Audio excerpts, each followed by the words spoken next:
Hello and welcome to Through the Telescope, the podcast that puts the lens on astronomy. I'm Rose Waugh and I'm an astrophysicist and science communicator.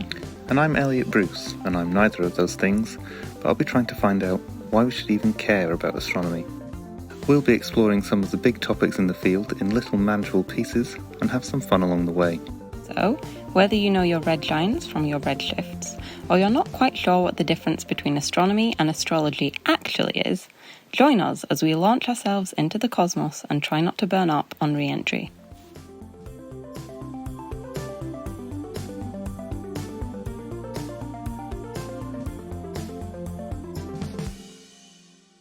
Through the Telescope is sponsored by Pic Astro, the astronomy and astrophotography image sharing app, dedicated to your images of the cosmos no matter what stage you are on your journey around the universe. No ads, spam, or fake accounts.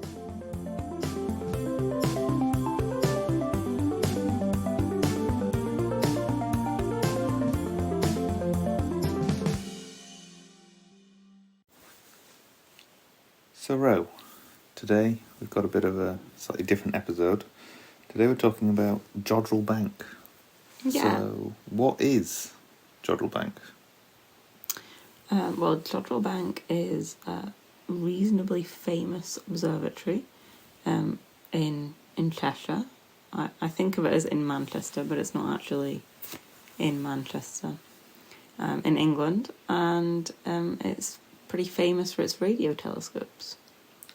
I kind of assumed that Jodrell Bank was a telescope. So, is it actually not a telescope? Yeah, I think often observatories have, one kind of big telescope and a famous one, and so we often associate an observatory with a telescope or a telescope with an observatory. But Jodrell Bank is actually the observatory, so I think there are 4 telescopes there. Right. And one that's particularly big is the Lovell telescope. Yeah, because when I think of Jodrell Bank, I do actually think of this massive, I guess compared to some telescopes. Oh, hang on, I've already started calling Jodrell Bank a telescope again. When I think of Jodrell Bank, I think of one massive telescope that's like a massive dish, and it's sort of got scaffolding. It looks like. Yeah, that's what it is really. But I mean, to be honest, that's what a lot of radio telescopes look like. Okay, so it's got a radio telescope. Yeah, it has 4 telescopes, and I believe they're all radio telescopes. Okay. Were they all built at the same time? No. The site of Jodrell Bank was first used in 1945 by someone called Bernard Lovell, who was a radio astronomer and wanted to look at a whole bunch of things, as academics do, including cosmic rays. There weren't a whole bunch of telescopes on the site back then. Okay. Think more mad academic in a field. I was going to say, is it one man in a field? With some repurposed World War II radar equipment. Okay. And you're pretty much there. So I think the field at the time, it was like the botanics department that had it. So it was obviously very different back then. So was it connected to like Manchester University or something when he said the botanics? So yeah, he worked at Manchester University. Okay. And they happen to have a field in Cheshire that they're like, sure, you can go and take your like bunch of random equipment to. So the story goes, he was going to do his work in Manchester. Okay. But there was too much noise in the data, supposedly related to the trams, but I don't really know enough about how trams work to comment on that. But so he ended up in a field however many miles away. Away from the trams. But yeah, and in fact, a little throwback to episode 2, when he first turned on his radar, at the site, his radar equipment. It was during the peak of the Geminid meteor shower. So we talked about that in episode 2. People should go and check that out if they haven't already. So Dr. Lovell has gone to a field in Cheshire with his World War II radar equipment to look at radio waves. As you do. Not radio waves, sorry, cosmic waves with radio. So what exactly are cosmic rays? Cosmic rays are high-energy particles that have come from space. That might be from, very far away, or it might be the sun. Okay. And generally, it consists of charged particles like protons or the nuclei of atoms. Generally pretty low, pretty small atoms, so, like helium, for example. I guess that helps if it comes from the sun. Yeah. It's hydrogen and helium. And on Earth, we're protected by our magnetic field or our magnetosphere, and also from the sun's magnetic field or the heliosphere, if you're talking about particles from outside of the solar system. Okay. And they were discovered in 1912 by a guy called Victor Hess, who also serves eccentric, old-fashioned scientist vibes. Is he in a field? Not quite, but you're going to like this. He's in Okay. a hot air balloon. That's even better. Does he have a moustache? Yes, he does, actually. Is it a twirly moustache or is it a big bushy moustache? I would say it's a bit more on the bushy side. Okay, than like the a sort twirly. of, like a broom. Yeah, like a broom. Okay, So, yeah. Has he got a top hat? If you're in a hot air balloon, you need to have a top hat. Actually, he might do. I've not seen that many photos of him. Okay. Although I imagine, he probably does wear a hat when he goes up in a hot air balloon, because that's going to be very cold up there. Yeah, I guess so, but maybe top hat's not the one to go for. Maybe Well, more like a woolly hat. I'm going to be honest, the outfit he was wearing in one of the photos I saw was not something I would consider that cosy anyway, but... Maybe he's got like... Style over substance. Maybe you go into the hot air balloon in like a sort of Edwardian suit, and then you get up there and you put on all your layers. Yeah, you pull out the jumper that your parents At knitted for you. least like thermal bottoms, so you stay warm, but people can't see the basket. They can't see the bottom. It's a bit like when you're on Zoom these Yes, days. it's the original Zoom call. Balloon call. Anyway, he liked to hop up in hot air balloons and do experiments. And he, in fact, won the Nobel Prize for his discoveries of cosmic rays, the 1936 Nobel Prize. For physics. Yeah, for We'll physics, assume. I'm pretty sure. So when he said cosmic rays, I assumed this was going to be some kind of electromagnetic, like, UV, radio waves, whatever. Yeah, it's But the word it's rays actually as not. well. Right. Isn't it? Yes. It really, makes you think of that kind of thing. Yeah. Okay. I think they were kind of thought that they would be originally. Right. Yeah, I guess 1912. Yeah. I can't remember when X-rays are discovered, but So they're kind not of that. named in a similar way Actually. to like the light equivalent of like gamma rays or X-rays or whatever. But actually they're things that have a mass, so not light. Right. Yeah. And so why? So what kind of rays was Dr. Lovell looking at? So there are different types. There are 2 classifications of cosmic rays, kind of. They're primary cosmic rays, which are the actual particles. And then you get secondary cosmic rays, and they come from the fact that when your primary cosmic rays collide with the atmosphere of Earth, they, those particles bump into the atoms or whatever that's in the atmosphere. And those atoms from the atmosphere then break into other particles. Okay. So it creates this kind of like shower of particles. Nice. Like a cascade. Yes, a cascade. That's the word I was actually looking for. Oh! And though that cascade, those bits of particles that used to be the atmosphere, are called secondary cosmic rays. Okay. So if you are in space or you're at very high altitudes, you might see actual primary cosmic rays. And you would be observing them directly in that case. Okay. And if you are like Dr. Lovell in your field in Cheshire, Or Dr. Hess in a balloon. then, yeah, presumably he wasn't that high up, I don't know. Did he invent the Hessian bag? Did he have No. a Hessian balloon?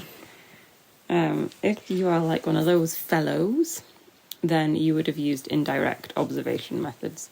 So you're observing the extensive air showers, EAS, that's what they're called. Extensive. The secondary cosmic rays Right. in the atmosphere, or you are looking at the radio signatures of these showers. Okay. So that's probably what he would have been doing.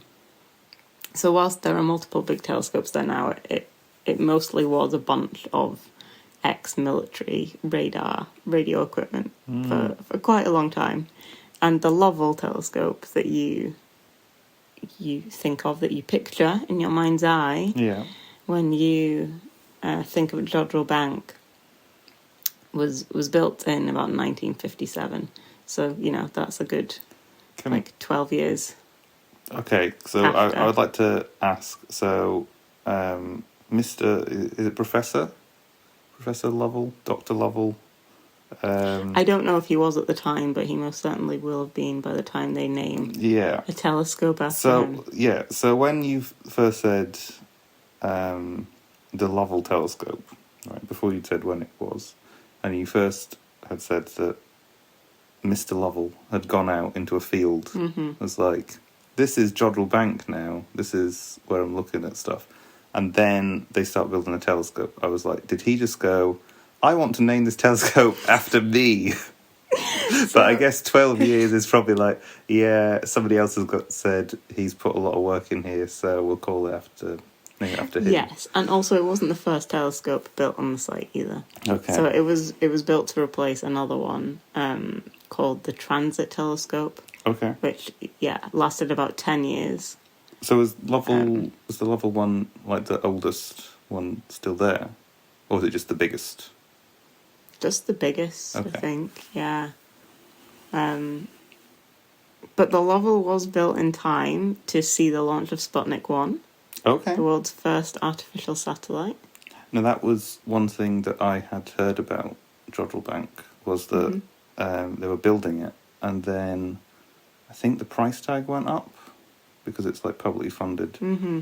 And it's because, if I'm correct, I think it's because the government said, we would like to also use this facility to check on the Soviets. Yes, which they did lots of times, by the way.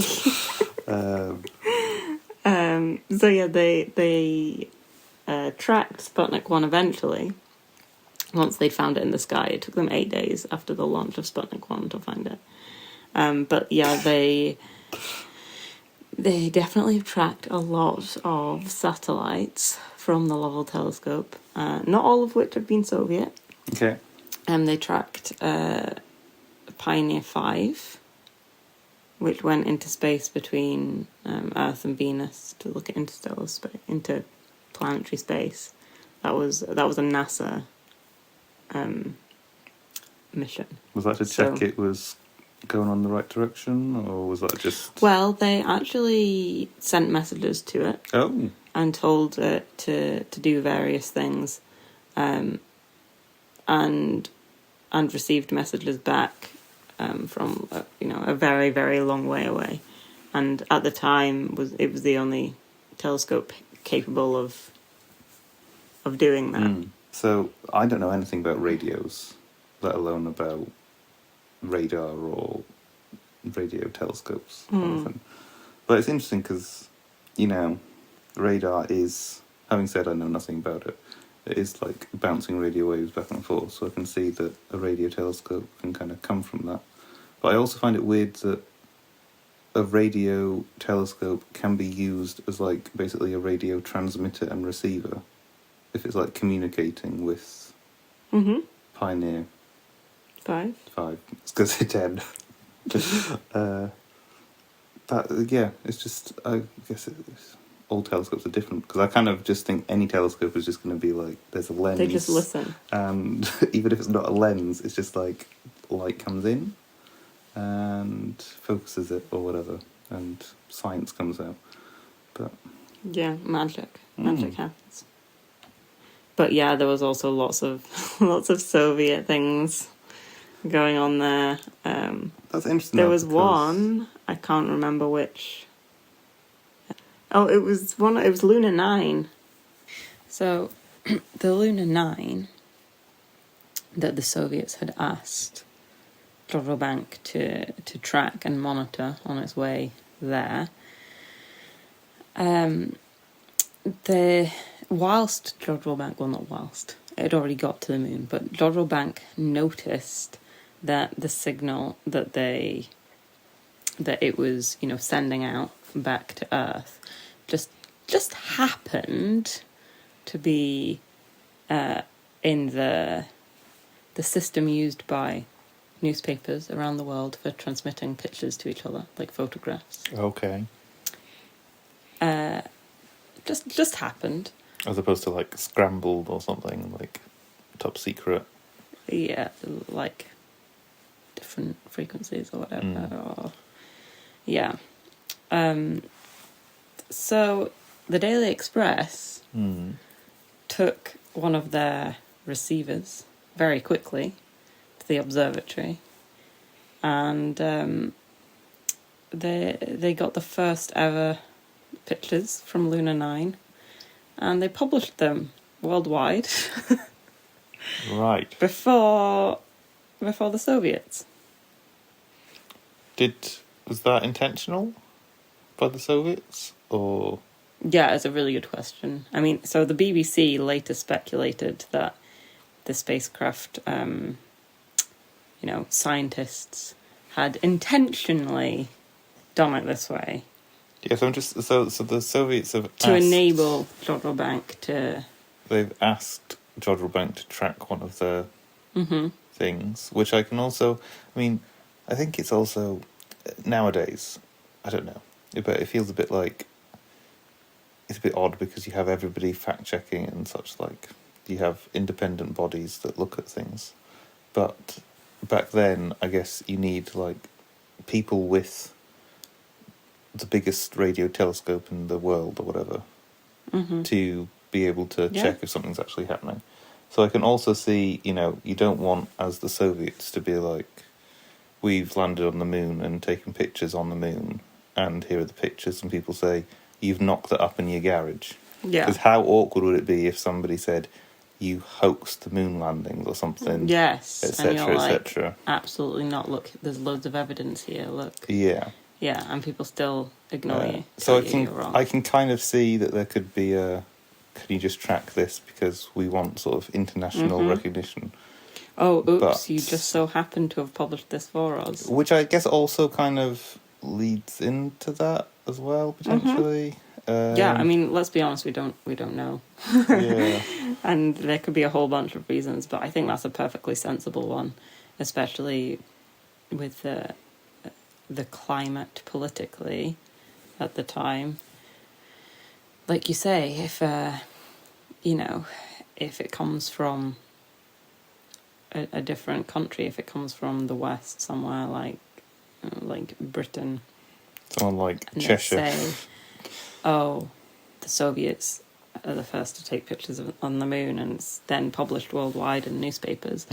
It's like pretty difficult for people to turn around and say you're lying just because they want it to be a lie, because they want it to get there first or whatever, Yeah. So like that's a perfectly logical explanation. I have also seen claims that maybe the scientists, which I think is a bit more skeptical of this one, but maybe the scientists didn't want the these hugely scientifically important images to be used in a kind of political gain way by their own government, which, I don't know, it's like, that's gonna happen with any big science thing. You know, you might not want it to be true, but it's still gonna happen. You know, they still understandably could make a big deal out of the fact that they were the first to take these pictures. It doesn't matter that someone else published first. Yeah. Do you know what I mean? It's like, yeah, I guess they can still take the credit for it, and quite rightly, really. So I don't know. It's hard, isn't it? Because there also has for a long time been this uncomfortable thing of science and politics being intertwined, and not everyone necessarily being comfortable with how that plays out, because whilst the scientists are, of course, always political, everyone has alignments and agendas, but it's often politicians are not scientists, and so they can take science and kind of try and spin it however they want. It doesn't necessarily... Yeah, it's the same with anything, isn't it? Yes, yeah. But, you know, that's another thing I've read. But yeah, I think there are a whole bunch of reasons why that could have happened. But it doesn't seem accidental, does it? Oh, it just so happened that the system just happens to be identical to the radio fax system, which is internationally used by newspapers. And it just happens that you happened to be looking at the right time. Yeah, because if you wanted it to be secret, it would be secret. Yeah. I think I don't know. I mean, and you know, I obviously don't know about how this mission is set up, but I do feel like there's going to be multiple scientists involved in everything going on.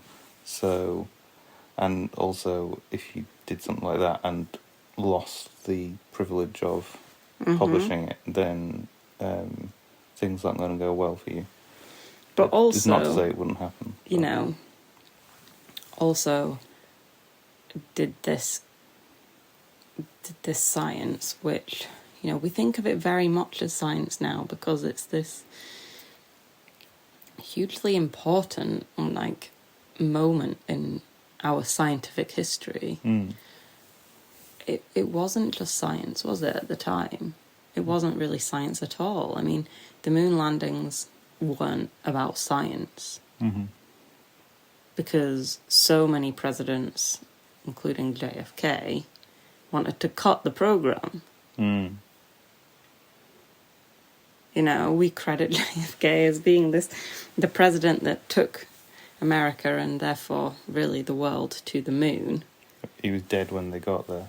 But Spoilers. he wanted to cut it. He wasn't actually that bothered. He made a speech. It's all about politics. At the time, it wasn't really about the science. I'm sure the scientists making the equipment of Luna 9 or whatever were interested in the science, but there is no way you could be doing this kind of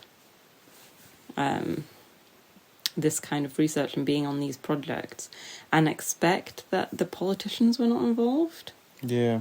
So I don't know. I find it personally hard to believe that the political elite of the Soviet Union didn't know that this was the system involved, and that would be crazy. And also, it would completely ruin the careers of everyone who had. Yeah, and I feel like been involved in it. If you wanted it as a political person, if you wanted it to be secret, you would ensure that it was secret, because at that point in time, all things to do with state security and state secrets are going to be like... And the Soviets were very, very good at secrets as well. You know. Yeah. Yeah. I guess I can also see... Not looking at you, Chernobyl. That's not going to happen for ages. They weren't that great at that one. Yeah. Was that the point? Sorry, that one went right over my head. But yeah, so These are the first pictures of the lunar surface, is it? Yeah.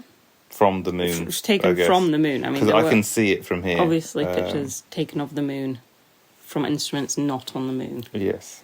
But yeah. So that's that wild story from history. I mean, looking at the picture, it is quite impressive, but it does also look a bit sort of like it was taken in the, 50s? 60s? What year is this? Yeah. Yeah, 60s. 66. 3rd of February, so actually the anniversary just happened. Yeah. I suspect if it was, if they did a reprocessing of it, yes, which someone probably has done, but it probably would look significantly better. I think also what's kind of crazy about the moon landings, or not the moon landings, but the space race, rather, is the Soviets land the first successful probe, I don't know what you call it, the first spacecraft land safely in 66, did you say? Mm-hmm. And then it's 69, right, when humans are on the moon. Happens quickly. Pretty all in all. Insane. Yeah. So that is when it was built, etc., and the person that first set up the site and everything. But that isn't necessarily enough for it to be in my mind's eye, as you say. Why do I know about Jodrell Bank? Yeah. So I think part of it is a cultural thing, which we'll come back to later, I'm sure. It's, had quite a big cultural impact in the UK, I think. But from a scientific point of view, it's done a huge amount, over its lifetime. Worked on various different aspects of astro as well. So, it's done a lot of work on meteoroids, which are basically, space objects that are smaller than asteroids, and might become meteors. Okay. It's done work on quasars, which I'm sure lots of our listeners will have heard about. But for those who maybe don't know the definition, that's a supermassive black hole that is, feeding off gas and dust in a galaxy. And they have, 2 beams of very bright light that come out of them. Isn't that all black holes just sucking everything in? Or is it just some have dust around it, some don't? Are all black holes pulsars? Not pulsars, sorry, quasars. No. No. No. I mean, you could. I mean, CERN make small black holes in the lab all the time. They're definitely not in the middle of a galaxy and supermassive and sucking in a whole bunch of stuff. Jeez. Don't go to Switzerland. They're definitely no threat to you. Me specifically. Or anyone. Also did lots of work on pulsars, so they're neutron stars that rotate really, really quickly. And 2 big jets of light come out of them and we see them pulsing very quickly. Gravitational lensing, so we talked about that in the exoplanets episode. Lots of work on that as well, including finding the very first gravitational lensing event. Well, not the first event of it ever, but the first that we had observed. They measured the distance to the moon, measured the distance to Venus, a whole bunch of stuff. Okay, so it's done a lot of things. Is it still doing things? It's still researching things? Things? Yeah, it's still a research centre and a teaching centre. So, they have a teaching telescope. A lot of universities have telescopes. Well, a lot of universities that have observatories have a telescope that's set aside especially for teaching the undergraduate courses. So they have a teaching telescope as well. Is it still part of the University of Manchester? Yes. Its funding a lot of the time comes from STFC, especially for Jodrell Bank and its work. So that's the Science and Technologies Facilities Council. And they're just a big funding body for the UK for science research. They also pay my wages. Yeah, so the STFC gets its funding from the UK Research... UKRI, is it Research Institute? Or Yeah, research? so UKRI are the big kind of overseers of UK funding for not exclusively but especially academic research purposes. And then there are a couple of sub bodies, if you like, that fit into UKRI. Yeah. So that includes STFC and also EPSRC. Engineering and Physical Sciences Research Council. Yeah, amongst a few other things as well. Yeah, they have their own special little... Yeah, their own... interests. Yeah. But yes, it's still part of the university. It's still doing research. So it's, you say it's got like a teaching thing for undergrads. Does it also have like teaching stuff for members of the public? Can you just go along? Yeah. Anyone can go to Jodrell Bank. I mean, you can't you can't go into like the control tower of the...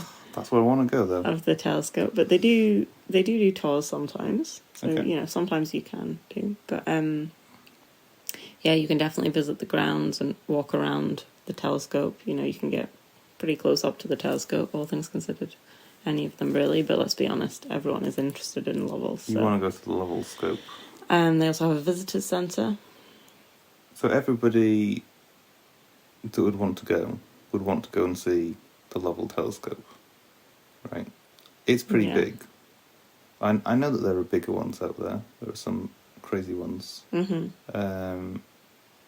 Where does it rank on the World Telescope? In the Guinness Book of Records. Yeah.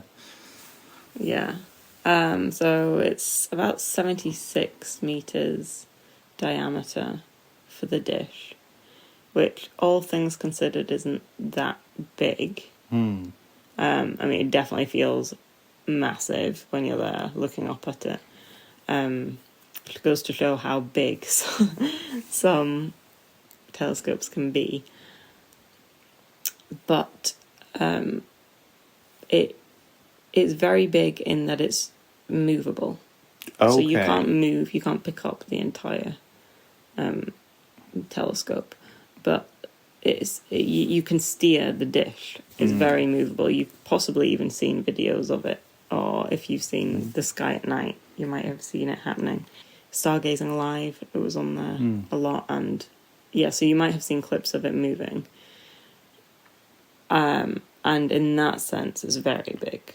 So it used to be the world's largest steerable radio telescope. Is it the Arecibo telescope in, I want to say, somewhere in Central America or South America, which is like a massive concrete dish, which I only know about because it's in a James Bond film where there's like a fight on the dish. Right, yeah. Might be a Pierce Brosnan one.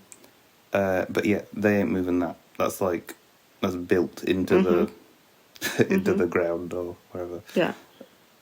So because obviously the bigger you make it, the more impossible that becomes. You need everything to support it in the first place, and then to move it and have it supported properly at every angle you want to tilt it at. So, as well as the motors you must have to... Yeah, so there's, there are benefits. Bigger is better in some ways. You're going to be able to see further into the universe, but you're stuck at an orientation. You're stuck, yeah. You can't move it at all. which, the Lovell has that nice balance of being big enough to be able to see quite a lot of stuff, but you can also move it, you can steer it. So yeah, it's not the biggest anymore. It's now about the third largest of its kind, but that's still pretty good going. Yeah, given it was built in the 50s, late 50s, was that? Yeah, That's pretty good. Yeah, and when it was built, the motor systems were made from, again, with with the World War II stuff, made from repurposed gun turret mechanisms from a couple of battleships. Okay, fair. Right, okay, so it used to be turning like a wee tower around to fire a massive cannon, and now... Now it's turning a big radio dish around. Jeez. So, it's some pretty amazing engineering, really, when you think about it. Yeah, also, just going back to the, if you've got a stationary disc, if you've got the night sky going about you, well, I guess with a radio telescope, does it even need to be the night? Can it be daytime? Yeah, radio telescopes don't need it to be dark. So it can run 24/7? Yeah. Wow. Clouds, not really a big problem, radio telescopes. Yeah. Which is why you can still get the radio on cloudy days, I guess. Yeah. But I guess if you've got like a stationary telescope, presumably, even if you've got it massive, you can have like really high, I don't know, like signal to noise or whatever, a really clear signal, as it were, for a brief period of time to look at something as it's going directly above you. Whereas you can have a smaller one that's still big, but like you're able to track an object for a longer period of time and get not just... You might lose the sort of resolution or the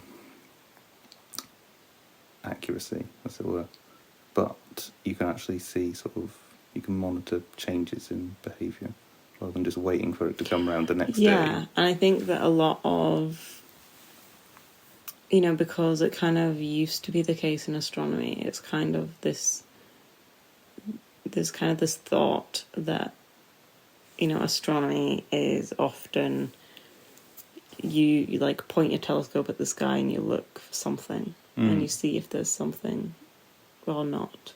But actually, like a lot of astronomy is more seeing how things change. It's a lot of science is not, I found a new object in the sky. It's watching objects and seeing how they evolve, and just like you say, it's more about tracking it and seeing if things are different than last year or yesterday or whatever. There's generally like a time stamp involved, so being able to look at something for longer can be very helpful. Yeah, I mean, when we were talking about the exoplanets and how we know that there are exoplanets there, a lot of them were something goes past something, or there's like a time frame. Yeah.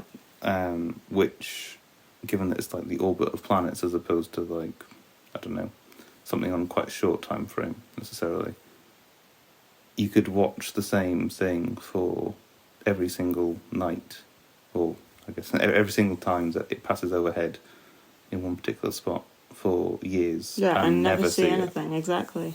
Yeah. Whereas if you just were able to track it for a few hours, you've increased your chances of seeing something massively. So that's the Lovell telescope, not named by Dr. Professor Lovell, also known as Man in a Field, named after Man in a Field. But you were saying earlier that it wasn't just that it has discovered things and tracked what the Soviets are up to, but it's also got a place in culture. So what kind of... Yeah. What sort of things... Are there songs about it? Oh, probably. I mean, I don't know any off the top of my head, but... There's got to be some sort of astro band out there. It was, yeah, it must be in some songs, definitely. It was in some music videos in the 80s. Oh. Couldn't tell you which songs. I guess was that when music videos were invented? I am too young to know the answer to that question.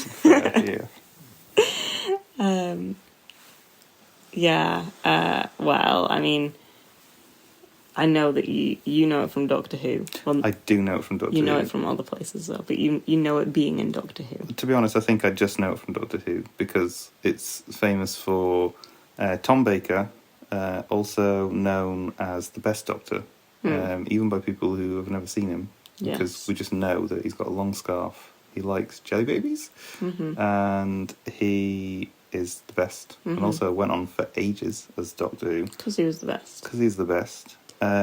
He falls... Although, if David Tennant is listening, I will admit he is still the Doctor of my heart.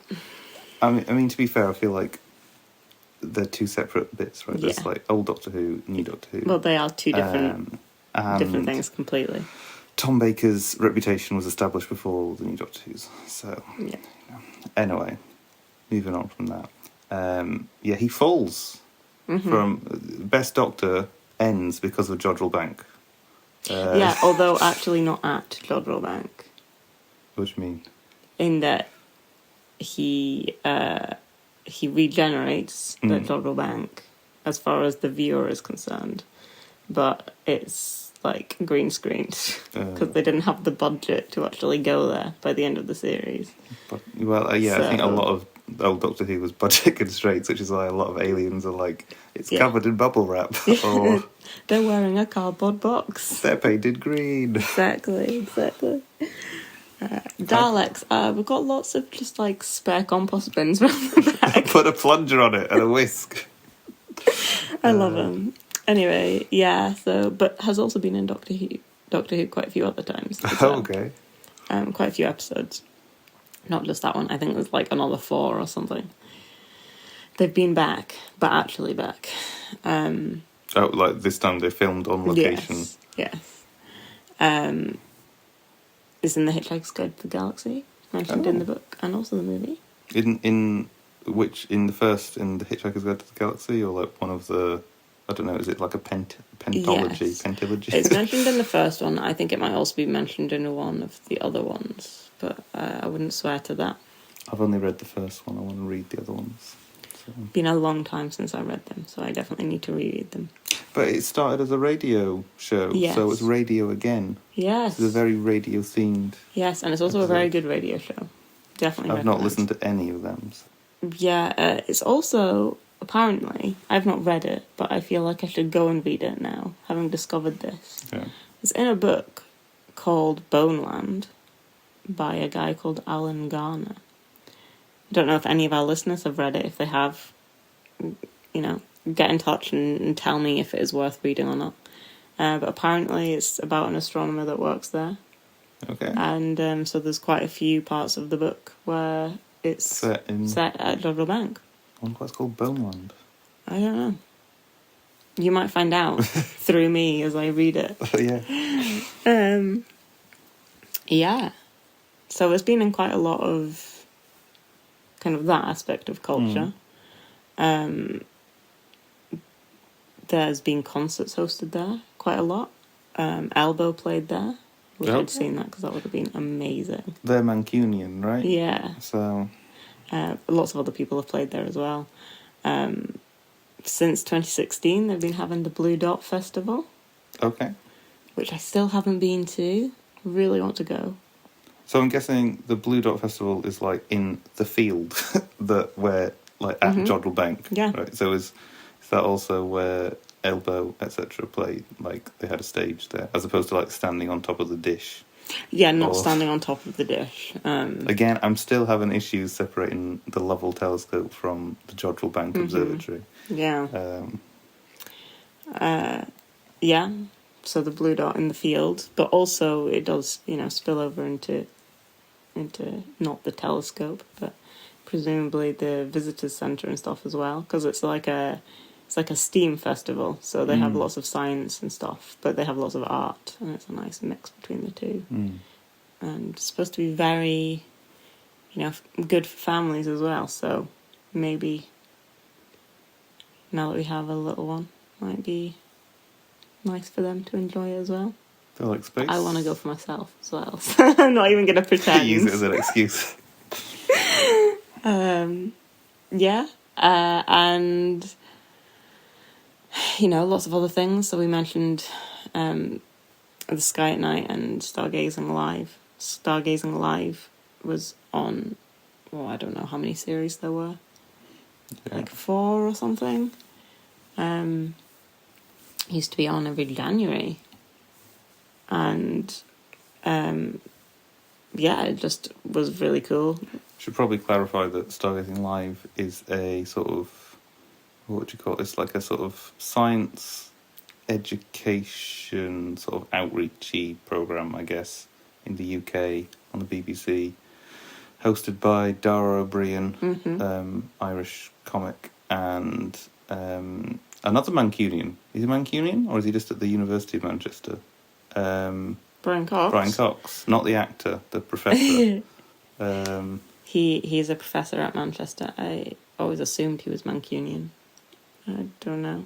Also famous for being a keyboard player? Yeah, keyboard player. In D-Ream. D-Ream. Famous for Things Can Only Get Better. I think we should. Okay. I think we should put like a thing of them, a clip rather than us. I don't know, I was probably already going to get copyright infringement for just that snippet because that was just too close to the original. Please do not put that in. But yeah, they have every year they're like based out of Jodrell Bank, aren't they? I think. Yeah, It's like 3 days. Or used something. to be hosted from the control tower. Jodrell Bank also have a podcast called The Jodcast. You keep on referencing Other rival rival podcasts. Yeah, in case people want to get more astro in their life. So, yeah, they do lots of outreach and stuff like that, including their podcast.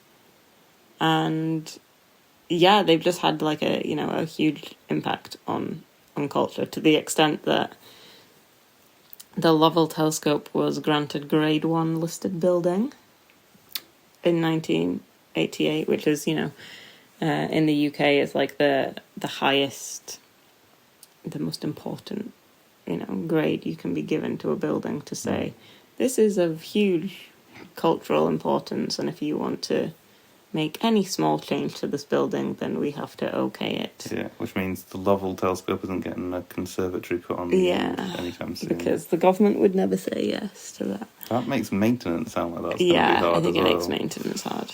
But it's kind of weird when a building is also like an instrument. Yes. And there's another telescope that also has Grade 1 status. So, yeah. But it's also a UNESCO World Heritage Site. Oh, okay. Yeah. So it's been honoured in its cultural significance and importance, which is quite nice to see an astro-themed, thing, kind of making it big in that kind of way.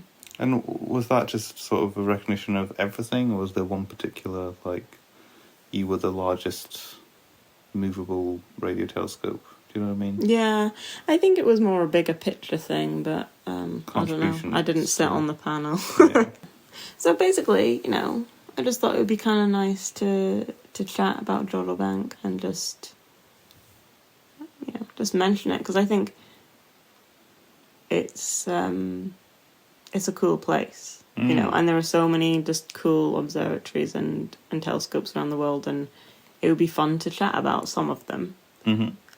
Because they're a huge part of astronomy and astrophysics. It's not necessarily the hardcore science, but it's part of our story of exploring the universe and understanding our place in it, our humanity.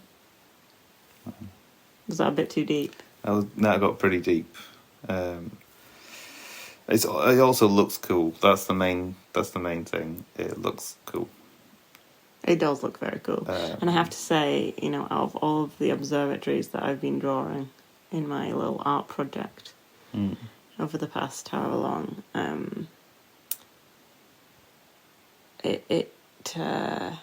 it's sure got a lot of scaffolding.